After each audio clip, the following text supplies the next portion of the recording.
सोलापूर निवासी पंडित वेणुगोपाल जिल्हा पंतुलू, अध्यक्ष अखिल भारत पद्मशाली पुरोहित संगम यांचे चिरंजीव पंडित श्री श्रीनिवास जिल्हा पंतुलू यांची दक्षिण आफ्रिकेतील लायबेरिया या देशातील मोनोरोया शहरातील प्रसिद्ध हिंदू मंदिरात मुख्य अर्चक म्हणून निवड केली आहे।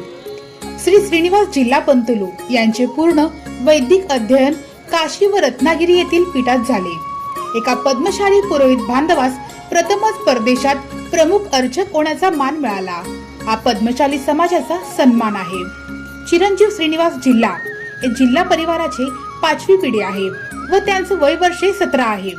या निवडीचे समाज बांधवांकडून स्वागत करण्यात येत असून त्यांच्या या परदेशवारीला हार्दिक शुभेच्छा।